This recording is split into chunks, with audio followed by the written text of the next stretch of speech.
Ako po si Miss Winnie at ito ang ating kwento.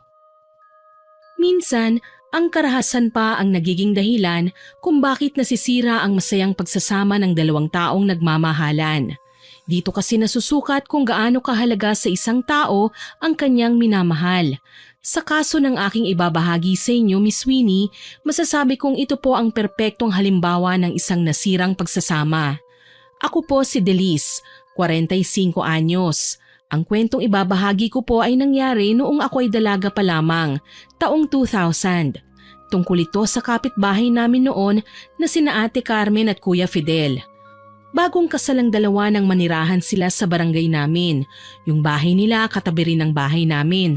Malapit po ako kay Ate Carmen dahil madalas akong pagbantayin ng kanilang 9 na taong gulang na anak sa tuwing umaalis ang mag-asawa at may mga mahahalagang lakad.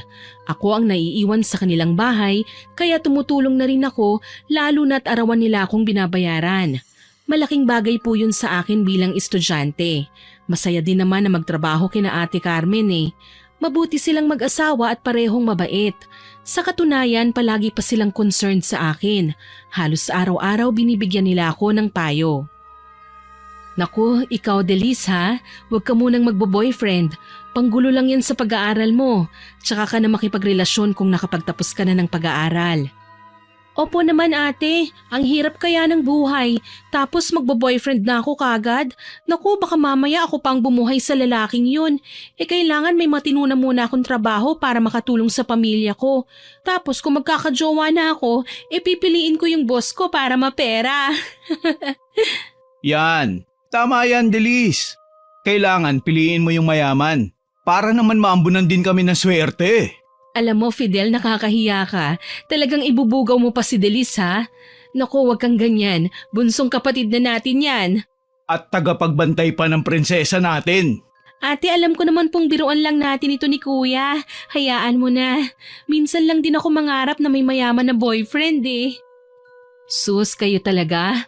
O sige na, magmerienda na tayo at may gagawin pa ako. Ako din. Ako na po muna ang magbabantay kay Unika Iha.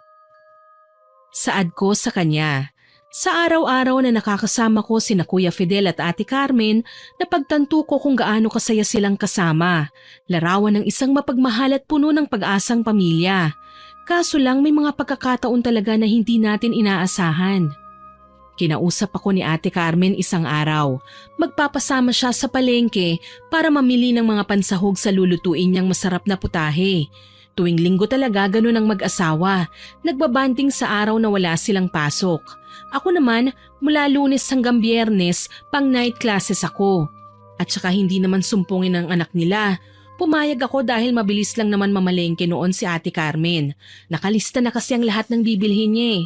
Tricycle lang ang sinakyan namin papuntang palengke. Pagdating doon ay kaagad kaming lumibot para makahanap ng mga murang presyo ng karne. Nakipagtawaran pa si ate sa isa sa mga suki niya nang lumapit sa amin si Tunying. Aba, ang aga nyo ngayon Carmen ah. Ano ngayon kung maaga kami? Bakit? Palengke mo ba to? Suplada mo naman. Parang binabati ko lang kayo ni Carmen eh. Ano, may pambaong ka na ba? Sama ka muna sa akin isang gabi lang. Ako nang bahala sa tuition mo. Ang kapal din naman ng mukha mo, no? Tingin mo sa akin bayarang babae? Che! Ang taray mo talaga kahit kailan. Hindi kagaya nitong si Carmen. Tonying, nakahit-hit ka na naman ba?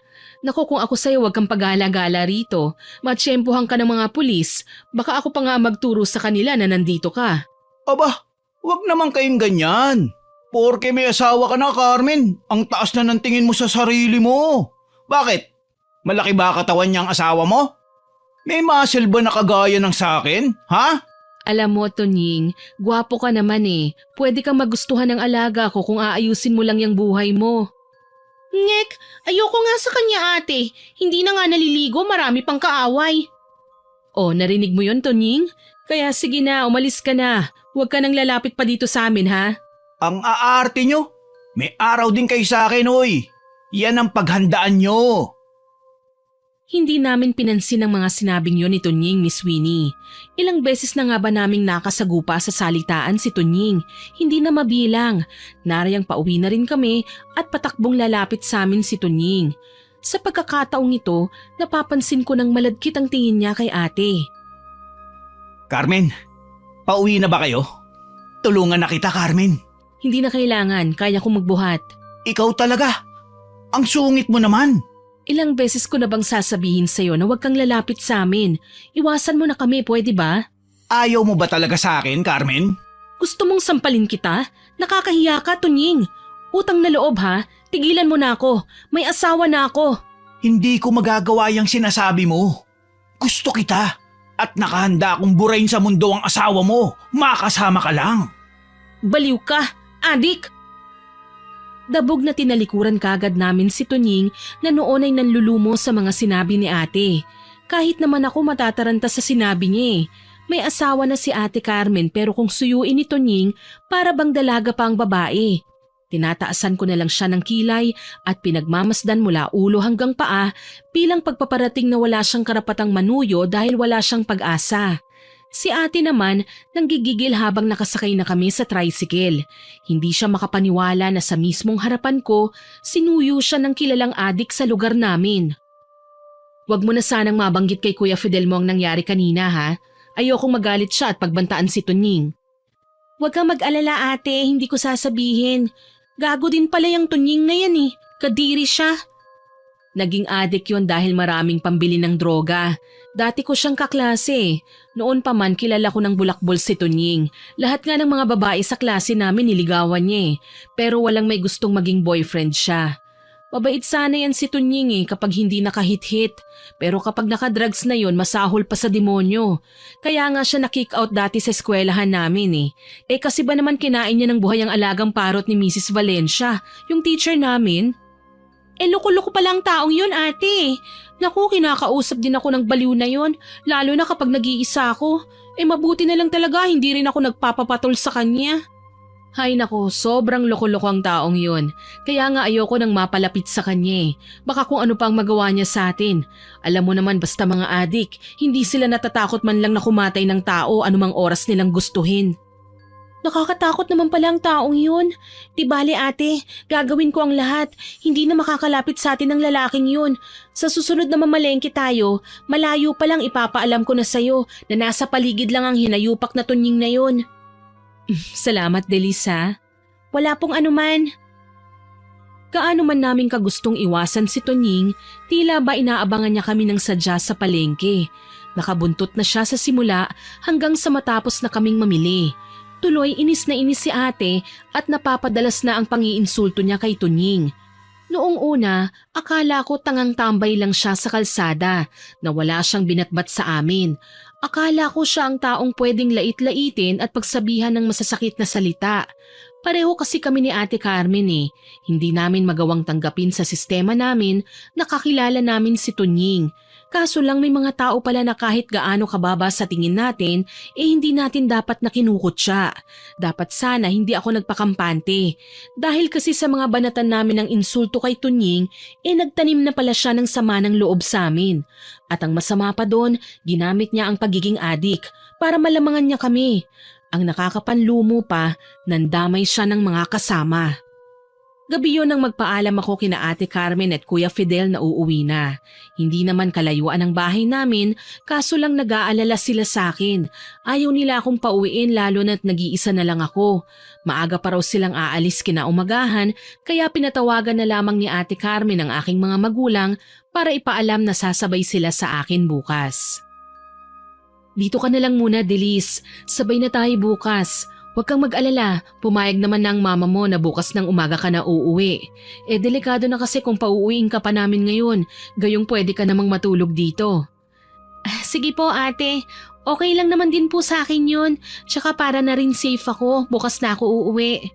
Balita ko pa naman may naglipa ng manananggal sa bayan tuwing hating gabi. Kanina nga narinig kong pinag-uusapan ng mga tao sa palengke, yung tungkol dun sa taong natagpo ang patay at wala ng mga laman loob. Baka dinali na ng aswang. Ano? Naniniwala ka sa aswang? Naku, Delis, sa panahon ngayon, wala nang aswang. Ang sabihin mo, nagkalat na adik ang meron. Mga taong walang magawa sa buhay, kundi ang humithit at gumawa ng krimen. Kaya sa tindi ng kasalanan nila sa kapwa, Aakalain ng iba na aswang ang may gawa ng mga kababalaghan. Naku, basta ako kuya, naniniwala ako sa mga kagaya nila. Hindi sila dapat na binabaliwala. O siya, tama na yan. Ang mabuti pa maghapunan na tayo. Mabuti pa nga. Ako na po maghahanda ng mesa. Sige, Delis. Maraming salamat. Masaya kaming pinagsaluhan ng hapunan. Kahit papaano naging maayos naman ang lahat hanggang sa magpasya ng magpahinga ang mag-asawa. Sinabi ko na sa kanila na ako nang maghuhugas ng plato, kaya nagpasalamat silang dalawa. Si Ate Carmen na rin ang nagpatulog sa anak nila habang ako naman pumunta na sa aking kwarto pagkatapos kong linisin ang kusina. Halos 1 oras din akong sinigurong malinis ang iiwan ko. Ayos na ang lahat nang matutulog na lang ako nang makaramdam ako ng pananakit ng tiyan, kaya wala akong choice kundi ang magbanyo.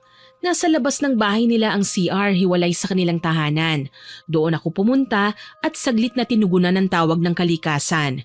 Tapos na ako at palabas na ako nang makarinig ng ingay mula sa bakuran. Ingay ng nagbubulungang kalalakihan. Sa tingin ko ay nasa 2 hanggang 3 katao. Kinabahan ako nang makaramdam ng hindi maganda. Pagsilip ko sa may pinto, nakita ko si Tunying at ang barkada niya. Tila bahay na hay. Si Tunying to ah. Anong ginagawa nila sa bakuran nila Ate Carmen? Diyos ko, may dala silang mga patalim. Kinakabahan akong sinundan ng 3 lalaki na animoy kabisadong mang-akyat ng bahay. Sa bintana pa talaga sila dumaan. Ako naman kumuha ng pamalo at kaagad na pumasok sa likod bahay kung saan ako dumaan kanina. Nang lumabas ako kanina, alam kong nahihimbing na ang mag-asawa. Pero ngayon may naulinigan akong mga ingay. Narinig ko ang mahinang paghikbi ni Ate Carmen kasabay ang pag-igik ni Kuya Fidel. Mukhang sinaktan siya ng grupo ni Tunying. Maging ang anak nila ay nagising at tarantang nagsisisigaw. Hayop ka, Tunying! Ano bang kailangan mo? Bakit mo sinaktan ang asawa ko? Ang yabang mo sa palengke, ilan pa naman pala yung asawa mo? Gago ka! Wala kang karapatang laitin ang sarili kong pamamahay! Hayop ka! Ikaw ang gago! Pare naman, wala ka nang kalaban-laban sa amin. Aba, sumasagot ka pa? Wala kang ipinagkaiba rito kay Carmen! Umalis na kayo, Tunying! Bago pa man ako makapagtawag ng pulis! Pulis? Niloloko mo ba ako? Paano mo magagawa yun? Bago ka pa makapagtawag ng alagad ng batas, tapos na kami sa mga gagawin namin sa inyo. Anong gagawin? Teka lang, relax ka lang. Ano na mga tol? Hawakan nyo na si Fidel. Huwag kayong tatanga-tanga ha. Gusto nyo ng anliligaya, hindi ba? Ito na yun. Kinilabutan ako nang bugbugin pa muna ng mga kasama ni Tunying si Kuya Fidel. Lupaypay na ang lalaki at hindi naman makalaban ng simulan naman ni Tunying na bugbugin si Ate Carmen. Gustong-gusto ko silang tulungan, pero alam kong dehado ko, ni hindi nga sila nalabanan ni Kuya Fidel ako pa kaya. Nagpasya akong pumasok sa aking kwarto at ginamit ko ang aking cellphone. Tumawag ako ng pulis. May nakuusap naman ako at nabigyan ng instruction sa mga gagawin. Kailangan ko raw manatili kung saan ako naroon ngayon at sila na ang bahala. Wala akong magawa kundi ang maghintay sa kanila habang pinakikiramdaman ko ang mga tao sa kabilang kwarto. Dahil may butas naman sa dingding ng mag-asawa, lakas loob ko silang sinilip doon. Nakita kong nakagapos si Kuya Fidel, nangihina pero may malay pa naman. Maging ang anak nila ginapos din at binusalan ng bibig. Pareho silang 3 na may mga hawak na kutsilyo. Nagsisimula na sa pagpupumiglas si Ate Carmen na hawak naman ni Tunying. Ano ba? Bitiwan mo ako! Wala ka nang magagawa, Carmen. Kami muna ang masusunod ngayon. Mga hayop kayo! Anong gagawin niyo sa asawa ko? Manood ka na lang. Nang matauhan ka na kayong mayayabang, may paglalagyan sa mga kagaya ko. Kasabay ng malakas na pagsigaw ni Ate Carmen ay ang pag-iyak ng kanilang anak. Naririnig ko rin ang panlalaban ni Kuya Fidel, ngunit sa ginagawa niya ay mas lalo siyang nasasaktan kapag humihigpit lalo ang gapos niya. Hindi na ako nakatiis. Tumalikod ako at umalis. Kung lalaban akong mag-isa, hindi ko sila kaya, Miss Winnie. Nag-iisa lang ako. 3 lalaking adik ang mga kasama ko. Kaya naman dali-dali akong nagtawag ng tulong sa mga kapitbahay. umaasa na maisasalba ang mga taong naging parte na ng buhay ko. Mabuti na lang nakakaintindi sila. Ilan sa mga tatay at kalalakihang sakop ng kanilang pamilya ay may dalang pamalo, sakali man na manlaban si Tunying. Walang ingay silang gumapang at nakiramdam sa bahay nila Ate Carmen. Ang isa naman sa mga asawa ng mga kalalakihan na tumulong sa akin ang umalis at nagtawag ng mga tanod. Tinawagan nila ulit ang pulis na kinausap ko kanina. Sa totoo lang naiinis kami sa tagal ng pagdating ng tulong nila. Sana walang nangyaring masama sa kanila. Halos hindi na maganda o gaga ang pagdarasal ko. Umaasa na sana masupil na ng mga tao si Tunying dahil hindi naman pwedeng basta na lang siyang papasok sa hindi niya bahay at mananakit ng mga tao. Ilang sandali pa, dumating na ang kapulisan kasama nila chairman at ng mga tanod.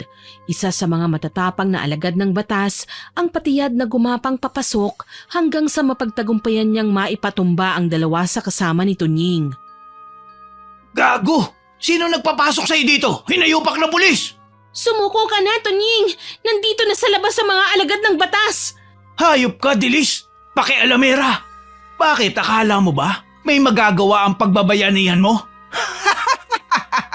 Nagtagumpay na ako sa masamang bala ko! Saglit siyang yumuko na animo may hinahablot. Maya-maya pa, napasinghap kaming nasa labas nang makitang si Ate Carmen pala ang kanyang hinablot. Tigmak sa luha ang mga mata, walang saplot at hindi malaman kung saang bahagi ng katawan niya ang tatakpan. Sobra akong naawa sa kanyang naging kapalaran. Labis na kahihiyan ang kanyang sinapit. Kaya naman kumilos na ang mga pulis. Kaagad nilang idinaan sa dahas si Tunying kahit kanina hindi magawang labanan ng nauna ng nakapasok na pulis dahil naabutan raw nitong tinututukan na ng kutsilyo si Ate Carmen. Parang awa mo na. Bitiwan mo na ako. Hindi pa tapos talaga ang plano ko para sa'yo eh. Puwisit kasi ang si Dilis na kasama niyo sa bahay. Nagtawag pa ng tanod at pulis. Kaya yan, mas lalo kang malulunod sa kahihiyan. Hindi totoo yan. Nagtawag lang ako ng pulis dahil may nakapasok na kriminal sa bahay niyo. At ikaw yon, kasama mga barkada mong adik. Hindi na nag-aksaya ng panahon ng mga pulis. Kaagad nilang ginawa ng paraan para masukol si Tunying na kalaunan na pagtagumpayan din naman nila. Pinosasa ng lalaki pagkatapos bugbugin ng mga alagad ng batas dahil sa panlalaban. Ako naman, dinaluhan kagad si Ate Carmen na noon ay muli na namang humahagulgol. Kaagad kong kinuha ang kumot at binalot sa kahubdan niya. Ilan naman sa mga tanod, tinanggal sa pagkakagapos ang mag-ama tsaka inalalayan. Hindi maawat sa pag-iyak ang kanilang anak dahil sa trauma. Ate, pasensya na po. Natagalan ang pagdating ng tulong na tinawag ko para sa inyo. Ate, sorry. Wala kang kasalanan, Delis. Kasalanan nito ng hayop na Tunying na yon. Kaso, pinagsamantalahan niya ako, Delis. Pinaboy niya ako. Mga hayop sila. Papatayin ko sila. Kumalma lang po kayo. Sasampahan po natin sila ng kaso. Titiyakin nating hindi sila makakalabas. Walang sino man sa kanila ang dapat na lumapastangan sa pagkababae ko. Pero pinagsamantalahan nila ako sa mismong harapan ng asawa ko. Ate, tahan na. Tapangan mo ang loob mo. Kailangan natin silang gantihan sa pamamagitan ng pagpapakulong sa kanila. Hindi tayo titigil hanggat hindi sila napaparusahan. Sinira nila ang buhay ko. Mga hayop sila! Niyakap ko na lang si ate dahil sa labis na kalungkutan. Hindi ko naman siya magawang pagsabihan na wag nang umiyak at magiging ayos lang ang lahat dahil kahit kailan alam kong hindi siya magiging okay. Ginahasa siya ng adik na si Tunying at binaboy sa mismong harapan ng kanyang asawa at anak. Pagkatapos, binanatan pa ni Tunying si Kuya Fidel ng pagsuntok nang matapos na siya sa ginawa niya sa asawa ng lalaki. Sa dami ng natamong bugbog, nawala ng malay si Kuya. Ipinagpapasalamat ko na lang nang magising si Kuya at kinamusta niya si Ate Carmen kung okay lang ba ang babae. Nagyakapan silang dalawa, kaya naiyak na lang ako para sa kanila. Isang malaking dagok itong humagupit sa mag-anak at hindi ko alam kung paano nila ito malalagpasan. Fidel, patawad. Wala akong nagawa para ipagtanggol ang sarili ko. Wala akong nagawa nang gahasain niya ako. Hayop siya. Mamatay na sana si Tunying. Shh! Huwag ka nang umiyak. Gagawin natin ang lahat. Makaganti lang sa mga hayop na yun. Gagawin natin ang lahat. Mapanagot lang ang mga may sala. Akala ko pandidirihan mo na ako. Nalalayuan dahil sa nangyari sa akin. Asawa kita, Carmen. Paano ko magagawang layuan ka at pandirihan? Nangyari naman ang mga bagay na ito nang tayo ay magkasama. May pagkukulang din ako. Ikaw, Delis.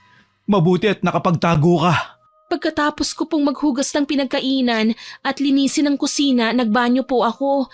Palabas na po ako nang mapansin ko si Tunying na papasok sa bakuran niyo. Sa tingin ko nakahit-hit na naman, kaya nagmadali na ako sa paghahanap ng kahit na anong pwede ko sanang ipampokpok sa kanila. Sorry po kuya, natakot ako nang makita ko kung gaano sila kalalaki. Kaya imbis na sumunod, pinili ko na lang na magtawag ng tulong. Tama naman ang ginawa mo. Kapag sumugod ka at mag-isa lang tapos babae pa, mapapahama ka lang. Salamat at hindi mo kami pinabayaan. Hindi ko naman magagawa yun, kuya. Pamilya ko na po kayo. Kahit anong mangyari, gagawa ako ng paraan para makatulong lang sa inyo. Salamat ha, Delis. Hindi ko akalaing malalim ang pagmamalasakit mo sa amin at hindi mo kami iiwan. Kung ibang tao lang yun, malamang tumakbo na sa takot at hindi na bumalik. Ate, hindi na kayo iba sa akin. Kayo ni Kuya Fidel at tutulong ako sa abot ng aking makakaya. Mabulok lang sa bilangguan si Tunying at mga kaibigan niya. Ganun nga ang ginawa namin ng mga sumunod na araw. Opisyal nilang sinampahan ng kaso ang grupo nila Tunying na mas nagpagalit pang lalo sa mga kaanak nito. May posisyon sa pamahalaan ang isa sa mga tiyuhin ni Tunying at gusto sana nilang bayaran para manahimik na lang. Pero naging matigas ang mag-asawa. Galit na galit din si Tunying nang makita kaming tatlo na magkakasamang sinilip sila sa selda. Aba! Ang lalakas ng loob niyong ipakulong ako, no? Bakit? Sa tingin niyo ba, magtatagal ako sa lugar na ito? May pera ang pamilya ko. Kaya nilang bayaran ang mga kakilala naming pulis dito. Walang iya ka, Tunying. Baboy ka. Sisiguraduhin kong magdurusa ka dito sa bilangguan. Hindi ako papayag na makalabas ka pa. Tingnan na lang natin, Carmen. Ako ang magiging bangungot ng buhay mo. Huwag kang magsalita ng tapos, Tunying. Baka nakakalimutan mo. Malaki ang atraso mo sa akin, hayop kang lalaki ka. Hindi kami natatakot kung mapera man ang pamilya mo. At kung marami ka mang koneksyon. Hihintayin ko ang paglabas mo, gago! Sige ba? Sisiguraduhin ko sa'yo, Fidel. Magiging bangkay ka na oras na matikman mo ang bagsik ko. Inawat na ni Ate Carmen si Kuya Fidel nang tangkain pang abutin ng lalaki si Tunying. Alam naman namin na inaasar lang niya si Kuya para magkagulo. Mabuti na lang nagdesisyon na silang umuwi. Ako naman, umuwi na sa bahay namin para maipaalam kina nanay at tatay ang nangyari. Usap-usapan sa buong bayan ang sinapit ni Ate Carmen. At ang nakakalungkot lang, hindi lahat ng tao ay nakikisimpatya sa kanya. Ilan sa mga kamag-anak ni Tunying ay dati nang galit kay ate. Manliligaw niya kasi dati si Tunying, ngunit kahit ilang beses pang manuyo ang lalaki sa kanya, hindi niya kailanman sinagot ang binata. Dati na daw talagang walang matinong kinabukasan ng lalaki, tapos naging malaro sa mga babae. Ayun nga lang, kapag nalalamang adik siya, nilalayuan na kagad siya. Kaso lang hindi lahat ng tao naging masama ang tingin kay Tunying. Rinig ko ngang wika ng ibang kakilala ng lalaki na karma raw si Ate Carmen dahil nagpapaasa sa mga manliligaw niya. Hindi raw marunong magbigay ng chance, mapagmataas at mapili sa mga manliligaw. Si Kuya Fidel raw ang huling nanuyo na sinagot kagad ni Ate Carmen. Wala pang isang buwan mula nang dumalaw-dalaw sa bahay nila. Nanatili lang akong tahimik sa kabila nang marinig ko yon. Kapag may mga nagtatanong, ewan palagi ang sagot ko. Ayoko na kasing dagdagan pa ang mga paghihirap ng mag-asawa. Isang araw, muli akong dumalaw sa bahay nila. Nagulat ako nang maabutan kong nag-aaway sina Ate Carmen at Kuya Fidel. Ate, Kuya, ano pong nangyayari? Umiiyak ang anak niyo sa sala dahil nag-aaway daw kayo. Ewan ko riyan kay Carmen. Masyadong madrama eh. Makalabas na nga lang muna. Nakakasakal na talaga sa loob ng bahay na to. Kuya Fidel! Hayaan mo siya, Delis. Hindi niya kasi ko naiintindihan eh. Palibasa, hindi naman siya ang pinag-uusapan. Hindi naman siya ang nalalagay sa kahihiyan. Ano bang kahihiyan, ate? Ang mga tsismosa sa labas. Sila ang may kasalanan kung bakit ako nagkakaganito. Ayoko nang pinag-uusapan ako, Delis. Pero ang mga plastic na babaeng kapitbahay natin sa labas, wala nang ibang ginawa kundi ang pag-usapan ako. Baka naman po naaawa lang sila sa'yo, ate. Alam nila na hindi biro ang pinagdaanan mo. Alam nila na hindi madaling makalimot. Yun na nga eh. Hindi naman mga katagang naaawa ang naririnig ko sa kanila. Madalas nila akong pagtawanan at sabihin kinakarma na raw ako dahil sa pamimili ko noon ng mga manliligaw. Karapatan mo namang mamili, ate ah. Bakit hindi ba pwede?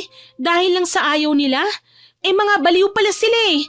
Naku ate, huwag kang papaapekto. Mas lalo lang silang matutuwa kapag nagpakita ka ng kahinaan. Hayaan mo sila. Hindi ko na alam kung magagawa ko pang lumaban, Delis. Bumabagsak na ang kumpiyansa ko sa sarili ko. Hindi ko na alam kung ano pa ba ang mga pwede kong gawin. Dahil sa labis na awa, niyakap ko na lang si Ate Carmen at inintindi ang kanyang nararamdaman. Nalunod siya sa matinding emosyon. Ang nakakapanlumo lang, nagpatuloy ang ilan sa mga kapitbahay hanggang sa harap-harapan na itong ipinaririnig sa kanya. Mas lalong nadagdagan ang pagkatamlay ni Ate Carmen. Napabayaan na niya ang pag-aalaga sa kanilang anak. Si Kuya Fidel naman natutong magbisyo. Aalis ng umaga, uuwi naman ng susuray-suray sa gabi. Maging ang income nilang mag-anak ay humina na rin pareho nang hindi sila nakakapagtrabaho. Kaya kung minsan ako pa ang nagdadala ng pagkain para sa anak nila. Hindi ko kasi makausap ng maayos si ate. Nagpadala siya sa mga masasamang sinasabi ng mga tao laban sa kanya. Naging daan ito para mas lalo silang mag-away ni Kuya Fidel. Halos araw-araw, sa bawat pagpunta ko sa bahay nila, palagi silang nagtatalo. Ni hindi na matahimik ang bahay nila sa ingay at sigawan na kung minsan. Humahantong pa nga sa pagbabato at pagbabasag ng mga gamit na noon ay masaya nilang ipinundar. Hayop na buhay to! Paano pa ako magsisikap kung palagi mong pinakikinggan ng ibang tao? Ano pa bang natira sa atin? Wala na, Carmen! Utang na loob naman! Umayos ka! Malakas lang ang loob mong sabihin yan dahil hindi naman ikaw ang pinag-uusapan. Hindi ikaw ang pinaparinggan. Ilang beses ko na bang sinabi sa'yo na wag mo na silang papansinin pa? Ang hirap kasi sa'yo, lagi kang nakikinig, lagi kang nakikiramdam. Tapos ano? Kapag nakarinig ka ng mga salitang hindi mo gusto, iiyak-iyak ka dyan. Kita mo naman ang mga tsismosa sa labas, hindi ba? Pinagtatawanan ka nila kasi mahina ka. Mahina na akong mahina. Wala akong pakialam. Kahit kailan, hindi mo naman ako binigyan ng pagkakataon labanan ng mga taong nang api sa akin. Hindi nga ba talaga, Carmen? Si Tonying, hindi ba't ipinakulong natin? Kung tutuusin, ikaw nga at si Delis ang may pasimuno kung bakit galit na galit siya eh. Ininsulto mo yung adik na taong yun. Pinagmamalakihan mo. Tapos ano? Ngayon, ginantihan ka. Iiyak-iyak ka. Hindi lang ikaw ang nasasaktan sa sitwasyon, Carmen. Ako din. Ako ang lalaki. Pero kahit ilang beses mo pa rin sabihin sa akin na ginahasa ka, para mo pa rin akong iniputan sa ulo. Kasi sa bawat pagkikita nyo ng hayop na yun at umiwas ka lang, hindi niya magugulo ang buhay natin. Nang mga sandaling yun, hindi ko na alam kung anong sasabihin ko. Para kasing sa pagkakaintindi ko sa sinasabi ni Kuya Fidel, sinisisi niya si Ate Carmen sa nangyari rito. Muli, nagsilbi akong taga-alo ni ate kapag natatapos na ang away nila ni Kuya Fidel. Tuluyan na ngang lumamig ang pagsasama nila, ni hindi na nakitaan pa ng interes na ibalik ang dating init ng pagmamahalan nila. Maging ang kaisa-isa nilang anak na pabayaan na. Madalas nasa kapitbahay, nakikikain o di kaya ay nangihingi ng kahit konting barya para pambili ng makakain. Hindi ito kinaya ng konsensya ko, kaya pinakiusapan ko na si Ate Carmen. Ate, naaawa na po ako sa anak niyo eh. Palaboy-laboy na lang po siya sa kalye. Uuwi na lang dito kapag inaantok na o pagod na sa kalalaro. Ate naman, nag-away lang kayo ni kuya pero hindi ibig sabihin nun mawawala ng pagmamahalan niyo sa isa't isa. Sana naman mag-usap na kayo. Kawawa naman yung bata eh. Pati si kuya hindi na pinapansin ng anak niya. Dinadaan-daanan na lang. Hindi ko alam, Delis. Hindi ko pa kayang kumilos o alagaan ang anak namin. Gusto ko nang mawala. Ate, nasasabi mo pa talaga yan? Diyos ko naman, alam mo kulang po kayo sa dasal eh. Pasensya na ha, pero yan lang kasing napapansin ko simula nung mangyari sa inyo ang hindi maganda eh. Para saan pa ang pagdarasal ko? Hindi rin naman ako nagawang ilayo ng Panginoon sa kapahamakan. Hinayaan niya akong malunod sa mapait na kapalaran. Ate, wag mo pong sabihin yan. Hindi mo dapat isisi sa Diyos ang sinapit mo. Lahat ng nangyari ngayon pagsubok yan na kailangan mong lagpasan. Patikim ng Panginoon kung kaya mo bang maging matatag sa kabila ng lahat ng pagsubok na makakaharap mo. Grabe namang pagsubok ito, Delis. Parang gusto ng Panginoon magdusa ako. Oo, tao lang ako. Pero natatakot akong magkasala. Siguro minsan masama ang tabas ng bibig ko. Pero lahat ng yun, nangyari lang dahil hindi ako perpekto. At hindi ako kailangang bagsakan ng sisi sa lahat ng nangyari. Huwag ka nang umiyak, ate. Sige, ganito na lang. Habang hindi ka pa okay, isasama ko na lang munang anak niyo ni kuya sa bahay namin. Ako na munang bahala sa kanya. Tutal sabik din naman sa bata si na tatay eh. Tsaka marami na rin kayong naitulong sa amin. Ano ba naman ito bilang ganti? Maraming salamat, Delis. Napakabuti mo. Tangulang ang isinagot ko kay ate. 3 buwan ang lumipas nang dalawin ko sina ate at gano'n na lang ang sindak na aking naramdaman. Naabutan kong nagwawala na naman si Kuya Fidel. Halos wala na siyang itinira sa kanilang mga gamit. Lahat sinira niya, binasag, pinagtataga. Nalaman ko ang rason ng matinding galit niya nang sabihin sa akin ni ate ang nakakawindang niyang sitwasyon na kahit kailan ay hindi ko inaasahan. Delis, nagbunga ang panggagahasa sa akin nito Nying 3 buwan lang ang nakakaraan. Buntis ako at gusto nang makipaghiwalay ni Fidel sa akin. Ano? Nagbunga ang panggagahasa sa'yo ng adik na yun? Paano ka nakakasiguradong si Tunying nga ang ama ng dinadala mo? Wala bang namagitan sa inyo ni Kuya bago o pagkatapos ng nangyari sa inyo ni Tunying? Wala, Delis. Planado namin ni Kuya Fidel mo ang lahat, kahit ang pagkakaroon ng ikalawang anak. Isa pa, isinisigaw ng diwa ko ang kasamaan ni Tunying. Dahil siya lang naman ang hayop na pasimuno ng pagsira ng buhay ko, Delis. Kinasusuklaman ko siya. Carmen! Fidel, anong gagawin mo? Kailangan mo nang umalis dito, Carmen. Hindi na kita kailangan. Total naman si Delis ang nag-aalaga ng anak ko. Wala na tayong dapat pag-usapan. Kuya, wag naman po sanang umabot kayo ni Ate Carmen sa ganito. Mas kailangan kanya ngayon. Kailangan? Matagal niya na ako sinukuan, Delis. Nagpapasalamat ako na inalagaan mo ang anak ko at itinuring mong sarili mong kapatid. Pero tong si Carmen, wala na siyang pag-asa. Ganyan na lang ang tingin mo sa akin dahil marumi ako? Dahil binaboy ako ng ibang tao? Gago ka, Fidel! Wala kang paninindigan! Hindi mo ako kayang ipaglaban! Umalis ka na! Hindi kita kailangan! Tila hayop na ipinagtabuyan ni Kuya Fidel ang kanyang asawa. Umiiyak na nanlaban si Ate Carmen, nakikipagtulakan sa lalaki para lang wag siyang mapaalis, ngunit mas malakas sa kanya si Kuya Fidel. Nagawa siyang kaladkarin ng lalaki kasama ko. Kuya, maawa ka, tama na po. Huwag mo pong itulak si ate. Aalis kami, isasama ko po si ate. Bilisan mo! Ayoko nang makita pa ang pagmumukha niya sa bahay ko. Mula ngayon, hindi ko na siya asawa.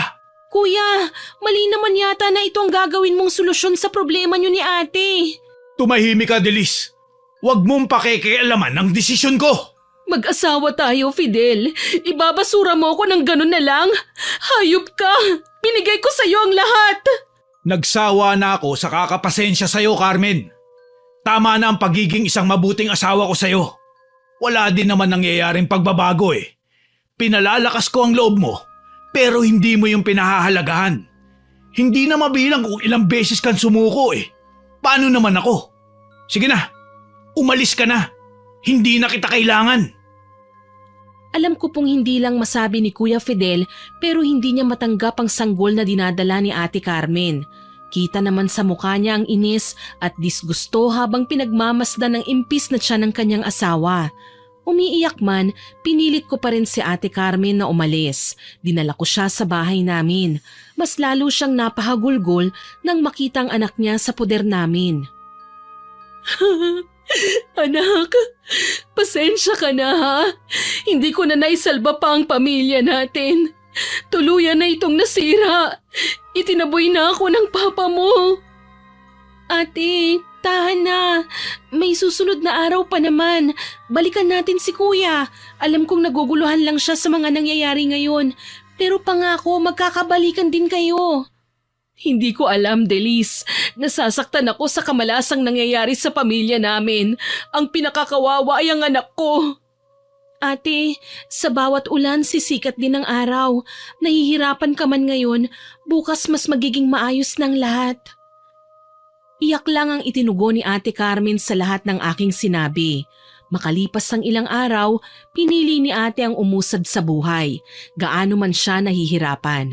Pumayag naman si tatay na sa amin muna siya tumira. Kalaunan, nagagawa pa niyang asikasuhin ang anak nila ni Kuya Fidel. Ang kanyang asawa naman, nabalitaan naman na halos todo kayod sa trabaho. Ginagawang araw ang gabi para lang kumita ng malaking pera. Dumadalaw siya sa amin hindi para makipagbalikan kay ate, kundi para magbigay lang ng sustento sa anak niyang ibang tao ang nag-aalaga. Ikaw na ang bahala sa anak ko, Adelis. Huwag mo siyang pababayaan, ha? Si Ate Carmen, kuya, hindi mo man lang po ba kakausapin? Saka na, kapag natapos ko na ang binabala ko. Bakit kuya? Ano po bang binabalak niyo? Nag-iipon ako ng pera na pambili ng baril. Oras na magawa ko na ang kailangan kong gawin, saka ako nababalikan ng anak ko. Ang mahalaga sa ngayon, ligtas sila. Kuya, sabihin mo nga kasi ng malinaw, ano po ba ang gagawin mo sa baril? Papatayin ko si Tonying Delis. Napagtanto ko, oo nga at nabuntis niya si Carmen. Pero hindi makatarungan na sa asawa ko isisi ang lahat ng kamalasan nangyari sa amin. Nadala lang ako ng sobrang galit ko nang ipinagtabuyan ko siya. Sabihin na nating mali ka nga sa naging aksyon mo sa asawa mo, kuya. Pero talaga, pati ikaw, magiging kriminal sa gagawin mo kay Tunying? Kuya naman, wag mo nang tapatan ang kagaguhan ng lalaking yun. Nakakulong na siya eh. Mali ka, Delis. Nakalaya na si Tonying at hinahanap niya si Carmen. Kaya sasakyan ko ang gusto niyang mangyari. Tatakutin niya si Carmen pero ako ang bubulaga sa kanya. Pwede ko po ba itong ipaalam kay Ate Carmen, kuya? Nag-aalala po talaga ako sa gagawin mo eh. Wag. Hahadlangan niya lang ang gagawin ko kapag sinabi mo. Mas mabuti na yung wala siyang alam. Alam ko pong wala akong karapatang sabihin sa iyo ito, kuya. Hindi mo ako kadugo o kapatid, pero malaki ka na po at alam mo ang tama sa mali. Huwag mo po sanang pagsisihan ang mga gagawin mo sa hinaharap. Sana din hindi na madamay pa sina Ate Carmen at ang anak niyo. Sabi ko na lamang sa kanya, kilala ko si Kuya Fidel. Kapag may gusto siya, talagang hindi siya titigil hanggat hindi niya nagagawa. Napaantanda ako nang wala sa oras dahil sa tensyon. Nang makaalis nga si Kuya, kaagad kong nilapitan si Ate Carmen na noon ay nasa kwarto lang at nagtutupi. Nahuli ko pa siyang nagpupunas ng luha kaya hula ko umiiyak siya. Ate, okay ka lang ba? Oo naman. Bakit? Mukha na ba akong miserable? Medyo po. Huwag kang mag-alala, malalagpasan ko rin ito. Alam kong mahirap pero kailangan ko nang magsimula ulit nang wala si Fidel. Alam ko pong nangako ako kay kuya pero may kailangan kang malaman, ate. Ano yun? Papatayin daw po niya si Tonying. Kabalbalan yan, Delis. Paano niya gagawin yun nakakulong na si Tonying? At sinigurado natin sa mga pulis na huwag siyang palabasin, pati ng mga kaibigan niya. Mali ka, ate. Nakalaya na raw po si Tonying. Ang problema, naghahamunan na sila ni Kuya Fidel. Bibili siya ng baril at papatayin daw niya ang adik na yun. Ano? Bakit niya ilalagay sa kamay niya ang parusa para sa lalaking yun? Hindi siya pulis o kung sino mang pwedeng magbigay ng sintensya sa hayop na yun. Kaya nga ate, paano na lang kapag siyang nadihado? Imbis na siyang makapatay, siya pang mapatay. Hayaan mo siya, Delis. Total naman, ipinagtabuyan na niya ako. At least nasa akin naman ang anak namin at hindi ko na ipapakita pa ang bata sa kanya. Wala akong nagawa ng ganun ang sabihin niya sa akin. Kahit sino naman na ipinagtabo yan at sinukuan na ng mahal niya sa buhay, talagang magtatampo rin at magtatanim ng sama ng loob. Hinayaan ko na siya at hindi na binanggit pa ang tungkol kay Kuya Fidel hanggang sa isang gabi sa kalagitnaan ng pahinga ay nakarinig ako ng mahinang kaluskos. Kinabahan akong bumangon. Kanina pa ako hindi mapakali. Ni ayaw akong dalawin ng antok. Sinubukan kong sumilip sa bintana at kung bakit nga ba sa ikalawang pagkakataon si Tunying na naman ang nakita ko. Umaali-aligid sa bahay namin at sa tingin ko may dala na ring baril. Sa sobrang lakas ng loob na gumawa ng krimen ng nasabing lalaki, ni hindi na siya nag-abala pang magtakip man lang ng kanyang muka para walang makakilala. Dali-dali akong lumabas ng kwarto at balak ko sanang ipaalam sa aking mga magulang na pagala-gala si Tunying sa labas kaso lang nagulat ako ng sobra. Nasa loob na ng bahay si Tunying at nakatutok na ang hawak niyang baril sa akin. Kumusta ka, Delis? Namiss mo ba ako? Paano ka nakalabas? Ano, binayaran mo sila? Anong ginagawa mo rito? Paano mo natuntun ng bahay namin? Ang dami mong tanong, Delis. Ang mabuti pa, sabihin mo na sa akin kung nasan si Carmen. Nang hindi ka na madamay pa sa gagawin ko. Anong gagawin mo sa kanya? Tigilan mo na si Ate Tunying. Wala naman siyang ginagawang masama sa iyo eh. Huwag mo na kasing pagtakpan pa ang babaeng yun. Wala ka nang magagawa kahit kunin ko pa siya ngayon eh. Hayop ka talaga, Tunying. Mapunta ka sana sa impyerno. Anong sabi mo? Bitiwan mo na ako! Hindi ko napaghandaan ang gagawin niyang pagsakal sa akin. Kaya naman todo piglas ako noon. Ang lakas ng kamay ni Tunying. Ewan ko ba, sabi-sabi noon sa aming bayan na kaya raw hindi natatakot gumawa ng kalokohan si Tunying ay dahil may mutya raw itong itinatago. Malakas ang loob nitong makipaglokohan sa mga tao dahil kahit siya na nga ang nanlalamang, hindi siya madedehado. Kahit nahihirapan ako, pilit akong kumawala sa kanya. Puno ng takot ang aking puso. Umaasang may darating para tumulong sa akin. Ilang sandali lang, napaigik si Tunying nang may pumukpok sa kanyang ulo. 6 mabigat na pirasong kahoy ang tumama sa kanyang batok, sanhi ng saglit niyang pagkabitaw sa akin. Pati ang hawak niyang baril nahulog sa sahig. Hindi niya ito madampot kagad dahil muli na naman siyang hinampas sa likod. Sabay pa kaming lumingon sa pumalo sa kanya at magkasalungat kagad ang aming mga naging reaksyon. Hayop ka, Carmen! Ate, salamat po at dumating ka. Hanggang dito ba naman, Tunying, hahanapin mo ko? Ganyan ka na ba kapatay na patay sa akin? Ilang beses ko na bang sasabihin sa'yo na wala kang pag-asa sa akin? Wala ka nang magagawa. Aba, ang tapang mo ngayon ah. Ano na ba ang pinagmamalaki mo, ha? Kaya mo na ba akong labanan? Magagawa mo na akong lamangan. Wala ka ng asawa, baka nakakalimutan mo.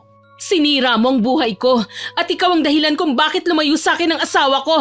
Kaya huwag ka nang magtangka kung ayaw mong mamatay ngayon. Kagaya ni Tunying, hindi lumapit sa amin si Ate Carmen nang hindi handa.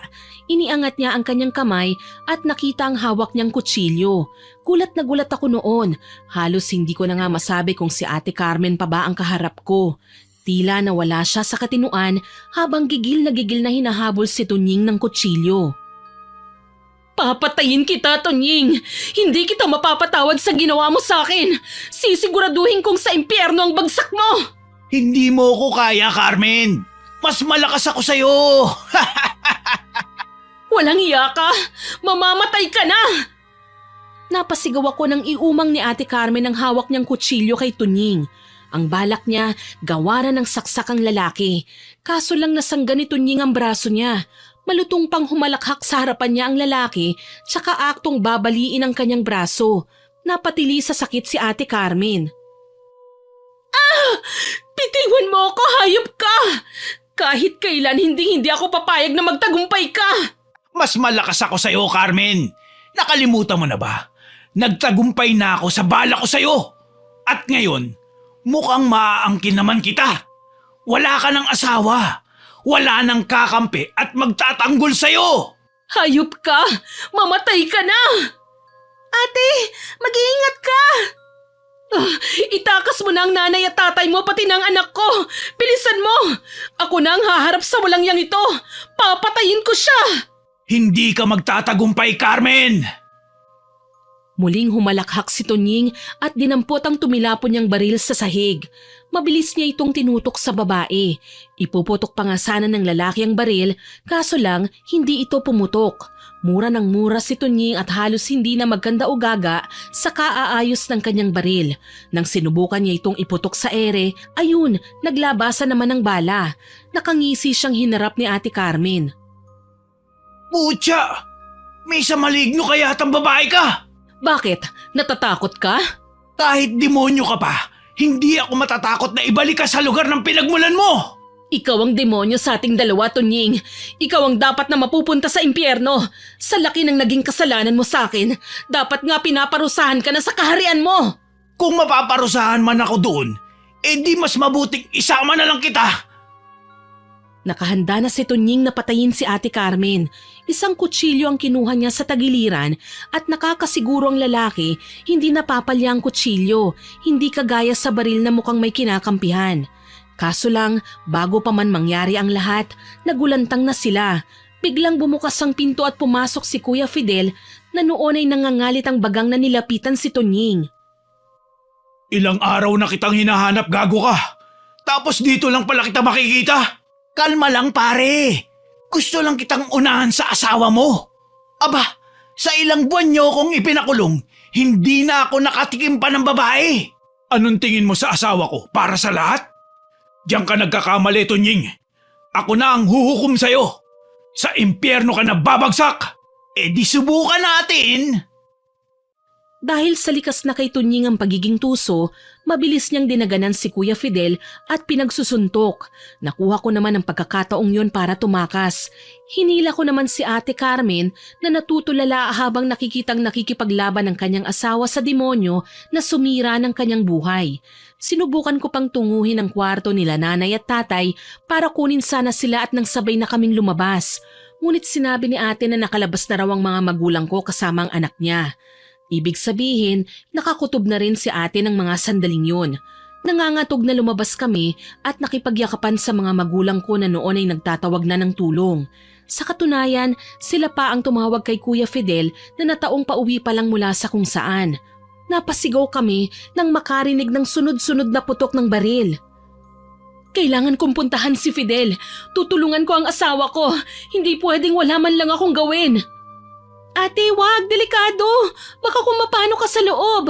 Anong malay natin kung nakaabang lang si Tunying sa kung saang sulok ng bahay at basta ka nalang gawa ng masama. Hayaan mo na ako, Delis. Hindi ko pwedeng pabayaan si Fidel. Baka kung anong mangyari sa kanya. Teka ate, sasama po ako sa inyo. Nagtatakbo kaming dalawa papunta sa loob ng bahay. Nagulat kami sa katahimikang bumungad sa amin. Wala na ang sigawan nila Tunying at Kuya Fidel, ni wala ng kalampagan at kahit na anong ingay na palatandaang may nagsusuntukan pa at nagkakagulo sa loob ng bahay. Dumiretso kami sa sala kung saan namin iniwan ang dalawa at doon natunghayan namin ang nakahandusay na si Kuya Fidel, duguan at naghihingalo. May mapait na ngiti sa kanyang labi nang makita niya kami. Fidel! Carmen! May tama ka! Dadalhin kita sa ospital! Halika na! Tulong! Tulungan niyo naman kami! Huwag na, Carmen.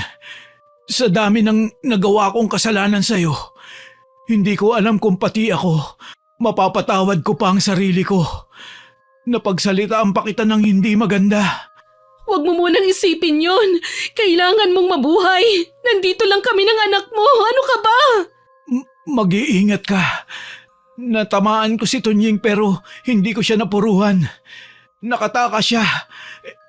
Iganti niyo na lang ako. Huwag kayong papayag na matakasan niya ang lahat ng kasalanan niya. Kaya nga kailangan mong mabuhay. Kalimutan na natin ang nagdaang pagtatalo. Hindi ako nagtanim ng sama ng loob sa'yo. Huwag na, mahal. Gusto ko na ding magpahinga. Maging masaya kayo ng anak natin. Napaiyak ako nang makitang hinigit lang ni Kuya Fidel ang kanyang paghinga. Kalaunan, lumaylay din ang leeg ng lalaki. Dito na impit na humagulgol si Ate Carmen. Dahan-dahan akong lumapit sa kanya habang unti-unti namang nagsipasukan ng mga taong kanina ay nakikiusyoso na pero wala man lang ginawa para tumulong. Nakakainis man, ni walang nagtangkang humabol sa hayop na si Tunying. Hinayaan nilang makatakas ang lalaki. Namatay si Kuya Fidel sa braso ng kanyang pinakamamahal na asawa. Gayunpaman, walang kasing sakit ang nadarama ni ate. Alam ko yun dahil sa tagal na naming magkasama, kilala ko na ang ugali niya. Alam ko kapag galit si ate, kapag nalulungkot o may malalim na iniisip. At sa ngayon, alam kong nasasaktan siya. Sobra na ang ginawa ng Tunying na yan sa pamilya ko. Magbabayad siya sa lahat ng ginawa niya. Isinusumpa ko! Ate, tama na po. Balang araw, magkikita kami ng hayop na yon. Siya naman ang pagdudusahin ko. Pagkatapos ng mga nangyari, nagdesisyon sina tatay at nanay na magtungo kami sa bayan ng aking lola. Pinili naming manirahan doon para makalayo sa gulo. Kahit kasi napatay na ni Tunying si Kuya Fidel, kami pa rin ang hinahanapan ng pamilya ni Tunying dahil nawawala raw ang lalaki. Siguro natakot ang gago at noon ay napagtanto ang kanyang ginawa. Sinama namin si Ate Carmen at ang kanyang anak dahil wala na rin naman silang mapupuntahan. Sa paglipas ng mga buwan, unti-unting lumalaki ang tiyan ni Ate Carmen at napapansin ko ding sa halip na matuwa, sumasama na ang tingin niya sa maumbok niyang tiyan. Buwisit ang batang ito, malas lang sa buhay namin, hindi siya kailangang mabuhay. Ate, walang kinalaman ng bata sa sinapit mo, huwag mo naman po siyang sisihin. Huwag mo akong pakialaman, anak ito ng demonyo, kaya gagawin ko ang lahat, matanggal lang to sa katawan ko. Ate naman, pag-uusapan na naman ba natin ito? Please lang, hayaan mo naman na maipanganak mo ng maayos ang bata. Alam ko pong ayaw mo sa kanya, pero oras na mailuwal niyo ang sanggol, hayaan niyo, ako na ang kikilalanin niyang ina. Bata ka pa para magkaroon ng anak, Delis. Isa pa, walang karapatan ng batang ito na kilalanin kang ina. Ang bait-bait mo samantalang ang batang ito, anak ng lapastangan. Huminga ako ng malalim dahil sa kanyang sinabi. Buong durasyon ng pagbubuntis niya, hindi siya kailanman naging masaya. Alam ko naman na mahirap ang sitwasyon niya, pero sana wag na niyang idamay pa ang bata. Hindi naman ito kagustuhan na isilang siya sa mundo eh. Lahat ng pinagdaanan ni Ate Carmen, parte lang ng pagsubok niya. Kaso lang sa halip na maging positibo, mas lalo siyang nagpalamon sa puot. Kabuanan na ni Ate Carmen nang magpasya kong pumunta sa palengke. Mabilisan lang ang pamimili ko, mga mahalagang gamit oras na mga anak na si ate. Ayaw niya kasing magpa-ospital at ang gusto niya ay sa bahay lang mga anak. Para daw kung sakaling hindi na niya kayanin at gustuhin ng mamatay ay magagawa daw niya kagad. Pinabantayan ko siya kay nanay kaya alam kong walang masamang mangyayari sa kanya. Yun nga lang, sa hindi inaasahang lugar at pagkakataon, nagkita kami ni Tunying. Delis? Anong ginagawa mo rito? Ikaw? Anong ginagawa mo rito? Alam mo bang matagal ka na naming hinahanap, hayop ka? Narito ka lang pala? Ipakukulong kita! Hindi. Hindi niyo ako mahuhuli. Gago ka ba? Balwarte ko ang lugar na ito. Saan ka man magtago, mahahanap at mahahanap kita. Hindi mo ako ikukulong. Hindi ngayon. Tumakbo si Tunying kaya hindi ko siya nahabol kagad. Nang hinayang ako dahil pagkakataon ko na sana para ipahuli siya. Kaso lang, nagsalita ang babaeng binilhan ko ng lampin. Sinabing kilala daw nila si Tunying. Isang dayo daw ang lalaki na hindi pa nagtatagal sa aming bayan nang dumating kami. Sa paanan ng bundok lang daw nakatira ang lalaki.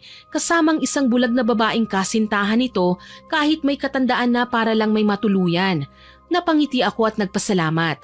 May maibabalita na ako kay ate pag uwi ko. Pagdating sa bahay, nagulat ako nang mamataan ng komadronang nag-aasikaso sa pagbubuntis ni Ate Carmen. Nasa bahay siya at ang sabi, manganganak na raw si ate. Natuwa ako sa natanggap kong balita. Hindi naman siya nahirapan sa panganganak. Babae ang sanggol na inuluwal niya. Akala ko magbabago ng tingin ni ate sa bata, pero mas lumala pa siya. Nang makaalis na ang komadrona, nanggigigil siyang sinigawan ng umiiyak na sanggol. Pwisit ka! Bakit hindi ka tumahimik? Ang ingay-ingay mo! Ate, kumalma ka naman. Sanggol yan at naghahanap ng gatas at init ng yakap ng isang ina. Ibigay niyo naman po sa kanya yun. Huwag mo akong pilitin, Delis. Anak ng demonyo ang batang ito. Nararapat lang na sundan niya ang tatay niya sa impyerno. Ate, maawa ka naman sa bata, oh. Huli na, Delis. Iaalay ko siya sa mambabarang para matunto ng tatay niya. Hindi ako titigil hanggat hindi ko siya napapatay. Hindi mo gagawin yan, ate. Ako ang makakalaban mo. Inosente yung bata. Wala siyang kasalanan. Wala akong pakialam. Ako naman ang masusunod eh. Dahil ikaw, mananatili ka lang sunod-sunuran sa akin.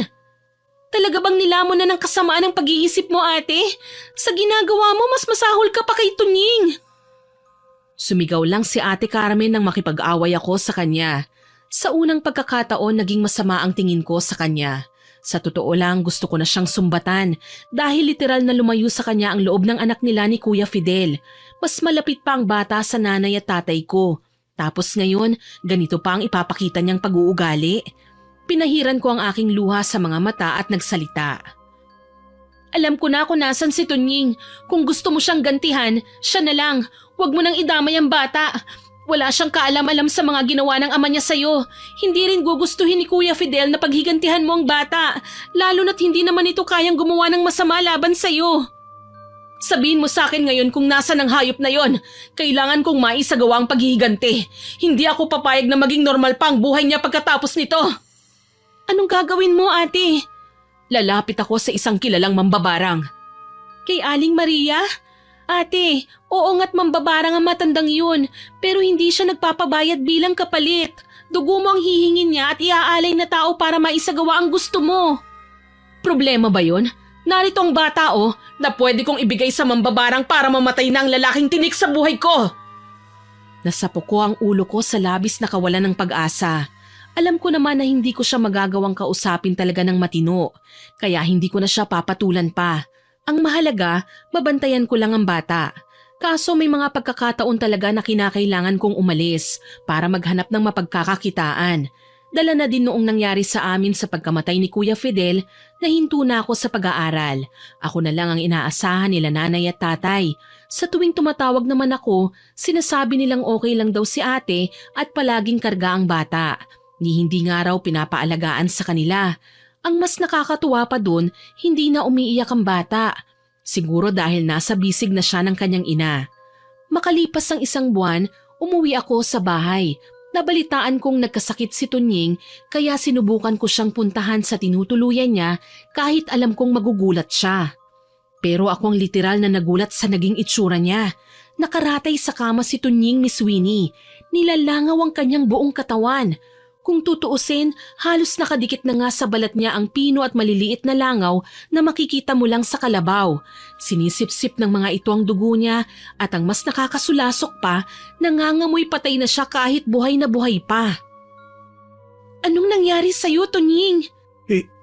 Hindi ko alam, Delis. Siguro, sinisingil na ako ng karma sa aking ginawa. Ginahasa ako si Carmen. Pinatay ko ang asawa niya. Sinira ko ang magandang samahan na dapat sana ay isang masayang pamilya. Ngayon ka pa talaga nagsisisi ha, Tunying? Alam mo bang nagbunga ang ginawa mo kay ate? At kahit nakapanganak na siya ngayon, gusto niyang patayin ng bata. Ano? May anak kami ni Carmen? Oo, kaso lang ilang beses na niyang binalak patayin ng anak niyo. Pero bakit? Wala namang kasalanan ng bata sa ginawa ko sa kanya. Nagtaka ka pa, halos isumpa ka nga niya dahil sa ginawa mo. Bakit ba kasi napakagago ko? Nang dahil sa ginawa ko sa kanya, pati bata na walang kamuwang-muwang nasasaktan. Kung bakit ba ngayon ko lang napagtanto ang kahalagahan ng buhay. Sana hindi na ako naging mapaglaro at maloko noon. Sana hindi ko na ginulo sina Carmen. Sinira ko ang pamilya nila. Ang nangyayaring yan sa'yo, ganti niya yan. Alam ko pinabarang ka niya kaya ka nagkasakit ngayon. Sabihin mo sa akin, Delis. Ano ba ang pwede kong gawin para mapatawad niya ako? Hindi ko alam. Mahirap sagutin ang tanong mo. Ikaw ba, kung nagkataong asawa mo ang binaboy ni Kuya Fidel, bubuhayin mo pa kaya siya? Hindi nakasagot sa tanong ko si Tunying. Alam kong pinag-iisipan na niya ang mga sinabi ko. Kung kailan ba gusto nang magbago ng isang tao, tsaka pa nagsisisi. Ang hirap dahil sa sitwasyon na ito, ang mga inosente pa ang nagdurusa. Gayunpaman nakahinga ako ng maluwag nang pagdating ko sa bahay ay nadatnan ko si Ate Carmen at nasa silyang tumba-tumba at tulalang kinakantahan ng munting sanggol sa kanyang mga braso. Buti na lang talaga wala siyang ginawang masama sa anak niya. Kumusta ka na, ate? Heto, walang kasing saya. Lumapit ka ba kay Aling Maria? Ano sa tingin mo? Magdurusa kaya ngayon ang hayop na yun kung hindi ako naghanap ng paraan para makaganti? Palibhasa wala kang ginagawa para sa akin eh. Hinahayaan mo lang sila na saktan ako. Hindi totoo yan, ate. Kung wala akong paki sa'yo, bakit ka pa namin kukup-kupin? Kahihiyan na yung tingin mo sa sarili mo, hindi ba? Tama si Kuya Fidel, ate. Ikaw ang sumuko, hindi siya. Mabilis kang mapagod, hindi ka nagtiyaga. Lumabas din ang mga katagang yan sa bibig mo. Bakit? Nagsasawa ka ng palamunin ako? Ha? Ayaw mo na? Bakit hindi mo na lang ako paalisin? Bakit hindi ka umalis ng kusa? Yun naman ang gusto mo, hindi ba? Ngayon sasabihin mo sa akin? Ano, inalay mo ba sa mambabarang? Matindi ang karamdamang dumapo kay Tunying, kaya alam ko mahalaga ang binigay mo sa kanya. Malalaman mo rin, Delis. Balang araw, malalaman mo rin. Tumayo na si Ate Carmen sa pagkakataong yon at ni hindi man lang ako hinayaang makasulyap sa sanggol na karga niya. Tila ba ipinagdadamot niya yon. Tingin ko naman sa kanya, mas gumaan na ang loob ng maipaghiganti na niya ang kanyang sarili laban kay Tunying. Dahil makalipas ang ilang araw, mas lalong lumubog ang katawan ng lalaki sa kama. Gulat na gulat ako sa aking nakita. Nalulusaw ang katawan ni Tunying, nagtutubig ng kulay berde ang higaan. Malapot at pinagkakaguluhan ng langaw. Nandiri ako ng animo na kasanayan ng damputin nito ni Tunying at parang pumapatay lang ng kuto. Bakit naging matindi na ang kalagayan mo? Hindi ka ba lumapit sa mga albularyo? Sumubok ka bang magpagamot sa kanila? Humingi ng pangontra? Sinubukan ko na. Walang gustong tumulong sa akin eh. Lahat sila. Inusgahan ako na isa raw akong masamang tao. Hindi ko sila masisisi kung ganyan ang maramdaman nila. Grabing pagdurusa na to. Kung gaganti man sa akin si Carmen, sana direkta na niya akong pinatay. Hindi ko na kaya. Hindi ko siya mapipilit na iatras ang barang laban sa'yo, Tunying. Gabi-gabi ko siyang naririnig na isinusumpa ka niya pati na ang kaluluwa mo sa impyerno. Alam kong huli na, Delis. Pero sana, ihingi mo ko ng tawad kay Carmen.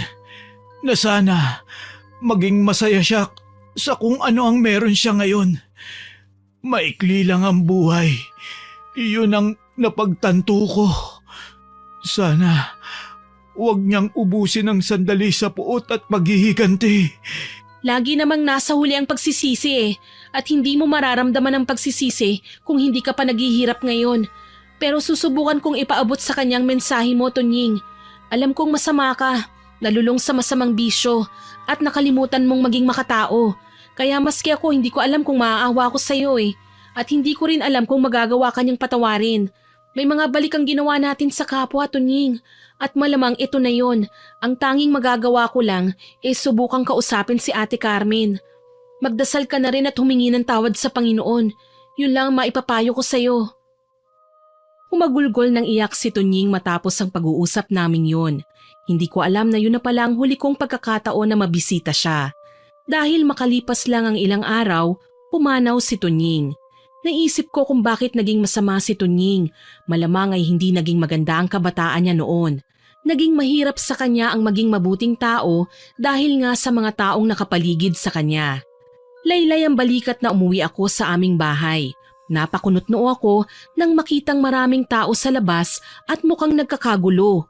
Dahil nagtataka, kaagad akong napalapit sa kanila. Halos takasan ako ng ulirat nang makita si nanay na umiiyak habang nakatingin sa nakabiti na katawan ni Ate Carmen.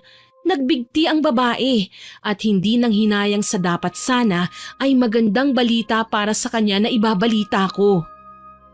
Diyos ko, anong nangyari? Ate Carmen, bakit mo ginawa ito? Paano na ang mga anak mo? Ate! Bulungan ang maririnig sa paligid. Halos hindi na nga ako makapagsalita ng maayos nang lumapit sa akin ang matandang mambabarang na si Aling Maria. Nakangisi siya habang pinagmamasdan ng nakabiti na katawan ng babae. Matapang na babae. Hindi natatakot sa kamatayan. Ginawa niya ang sinabi ko sa kanya. Ano? Bakit niyo po sinabi sa kanya yon, Aling Maria? Matagal nang nalulunod sa depresyon si ate. Tapos inutusan niyo pang magbigti. Natural gagawin niyang sinasabi niyo. Kung hindi marunong lumaban sa kalupitan ng mundo ang isang tao, mainam na kung mamamatay na siya. Kesa naman sa malunod sa hirap at magdusa. Wala silang mapagtataguan sa mundo dahil lahat ng nasa sulok nito ay puno ng pagsubok. Hindi niyo ho siya dapat na sinali sa kalokohan niyo, Aling Maria. Matanda na kayo eh. Gusto mo bang makatikim ng lupit ng kakayahan ko, ha, iha? Huwag niyo ho akong takutin, Aling Maria. Para niyo na ho akong apo. Alam niyo kung anong pinagdaanan ko. Kayo ang naging gabay ko noon, hindi ba? Kaso lang hindi ako kagaya ni ate. Pinili kong mabuhay para sa pamilya ko. Bumangon at magsimulang muli. Inalala ko ang mga panahong paslit pa lamang ako at wala pang ibang laman ng isipan kundi puro laro. Noong iiwan ako nila tatay sa bahay ng tiyuhin kong walang ibang ginawa kundi ang alagaan ako, nasa kalaunan nahaluan ng mali siya, nalagyan ng pagnanasa. Ang dating tagu-taguan naming nalagyan ng premyong humahantong sa kama. Gustong-gusto kong magsumbong noon pero hindi ko alam kung kanino. Marami akong gustong gawin, gumante, ipahiya ang tiyo ko at lahat ng kasamaan na ginawa niya sa akin. Nanggigigil akong isigaw yun sa mundo. Pero naisip ko, tama ba ang gumante? Ang sabi ko na lang hindi natutulog ang Diyos. Nakikita niya ang lahat ng ginagawa natin. Naririnig ang bawat salitang ating sinasabi. Nararamdaman ang pusong nasasaktan at nagdadalamhati. Pero ang bawat pagkakamali, may nakatakdang kapalit. Hindi nag-iisa si ate sa kanyang pinagdaanan. Lingid sa kanyang kaalaman, mas masahol pa nga ang karanasan ko sa kamay ng mapang-abusong lalaki. Pinagsamantalahan ang kainusentehan ko at ang musmus kong pag-iisip. Tigmak na sa luha ang aking mga mata nang matapos kong alalahanin ang aking nakaraan. Nagulat ako kasi inalo ako ni Aling Maria, ang magaan niyang kamay na humahaplos sa aking ulo. Si Ate Carmen, kailangan kong tulungan si na tatay na ibaba siya. Hayaan mo na ang ibang tao, iha. Wala naman silang ibang alam kundi ang mang-usyoso, manghusga. Hindi nila alam ang bigat ng bawat pagsubok, ang lalim ng dulot ng sakit na pinagdaanan ng mga kagaya natin.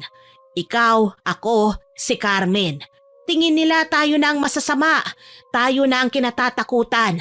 Pero hindi nila alam na ang mga kagaya nating puno ng katapangan ang siyang maraming tinatagong pilat ng nakaraan. Magpakatatag ka, iha. Iba't ibang klase ng paglaban naman ang pwede nating gawin. Sa kaso ni Carmen, pinili na niyang tapusin ang kanyang paghihirap. Pero kawawa naman ang mga anak niya. Teka, ang sanggol! Iniwan ko si Aling Maria sa labas ng bahay at dali-dali akong nagpunta sa kwarto ni ate. Nasa kama ang sanggol pero nagtataka ako nang hindi na gumagalaw. Nanginginig kong nilapitan ng kama at tinunghaya ng bata. Nanlaki ang aking mga mata. Pinaglipat-lipat ko ang aking tingin sa bangkay ni ate at sa sanggol. Anong ibig sabihin ito? Nasaan ang bata? Huli ka na, Delis. Inialay na niya sa akin ang anak nila ni Tonying. Marahil sabay-sabay nang bumabiyahe ang kanilang mga kaluluwa ngayon sa dulo ng mga alapaap. Tinanggap niyo ang sanggol, Aling Maria? Ha? Hindi, pero siya na ang gumawa. Inialay niya ang sanggol sa aking poon. Diyos ko, bakit ate? Bakit? Malungkot at naiiyak kong pinagmasdan ng lampin kung saan ang nakabalot ay hindi naman talaga sanggol kundi kasukat niya lang na katawan ng saging na nagbago din kaagad ng anyo pagkatanggal ng pinagsabitan ng katawan ni Ate Carmen sa banda kung saan siya nagbigti. Hindi na kinaya ni Carmen ang kalungkutan. Sa sobrang galit niya kahit ang sanggol at sarili niya ay inialay niya para magtagumpay siyang mapadapuan ng karamdaman si Tonying. Kawawa naman po ang bata.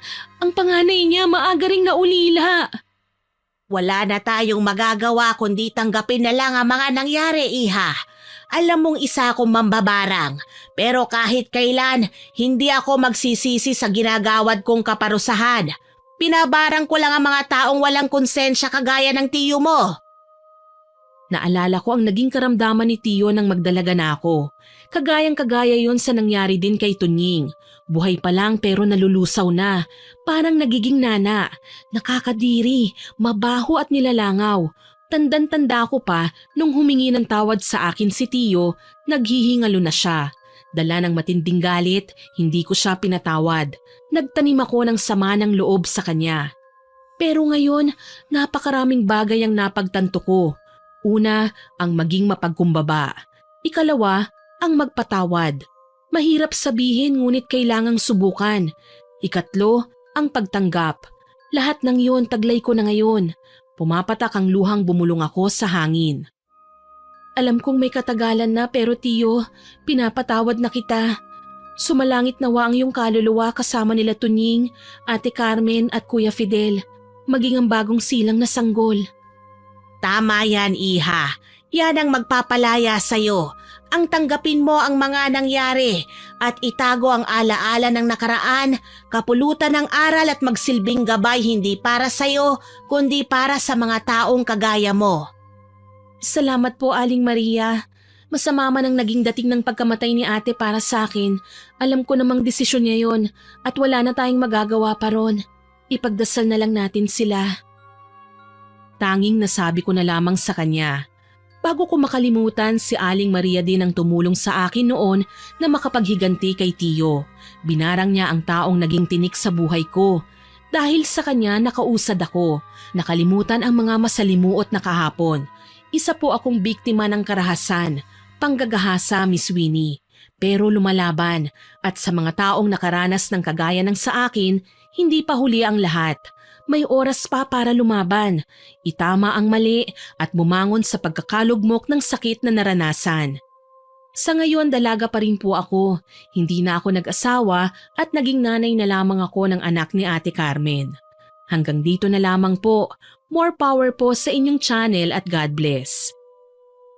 Sana po ay nagustuhan niyo ang aking ibinahaging kwento. Pero bago ko po tapusin ito, hindi po ito makukumpleto nang walang shoutout sa mga masusugid nating listeners. Shoutout po kina Miss Mean Villegas at sa Villegas at Gebora family from Laguna, kay Miss Pinky Hepertor, Ma'am Corazon Arañas, Miss Nancy Makasakit na nag-comment sa ganti ng naghihinagpis na kapatid upload. Ang sabi po niya, ni isa daw po ay wala siyang pinapalampas na kwento natin at kasama niya ang mama niya sa pakikinig. Salamat po ma'am. Kay Ellen Joy Rianzares at sa mami niya na si Mami Lena Padulina from Cosmo Medical sa Malvar, Batangas, kay Jeneline Jacobe, kay Cherry Bell from Norway, kay Lian Dalian, Miss Angelina Ignacio from California, kay Sir Ronnie Cortero from Camarines Sur, kay Miss Melody Soriano, Emma Abalante, Gliceria Gonzales, Grace Adel, Glyza Gamboa from Gapan City, Nueva Ecija, kay Miss Joy from Looc Romblon na lagi pong nag-heart sa upload natin, kay Miss Cel Ordañez, Miss Charito Conejos, Ma'am Rosemary Sabandeja from Cebu City, kay Ace from Baliwag, Bulacan, Miss Nympha Estares from CDO, Miss Lisa Fancubila at kina Kendra at Kurt from Valenzuela City, Sir Ramil Fariolin from Cavite, Ma'am Jane Rose Bison at sa Bison at Caceres family, sa mga OFW natin kagaya po ni Bingaton na nakikinig lagi sa atin, kay Lori Ann Vitalicio na new fan daw po ng ating channel, kay MK Huang, kay Ephraim Chan at Logan Chan, kay Ma'am Sonia S., Ma'am Lourdes Sanchez from Italy, kay Ma'am Edna Apelo na hindi raw po mabubuo ang araw niya nang hindi nakikinig sa atin. Salamat po ma'am. At sa mga regular listeners natin na sina Ma'am Milrose Demate, Miss Rosalina Bugayon, Ma'am Lydia Lopez, kay Vampire o I Love Traveled, kay Ma'am Basanta Mila, Eneria Family at Len TV, Ma'am Vicky Yabot at kay Sir Jaime Constantino. Salamat po sa inyong lahat na nag-comment at nakinig. Abangan niyo po sana ang mga susunod ko pang upload. Muli, ako po si Miss Winnie na nagpapasalamat sa inyong pakikinig.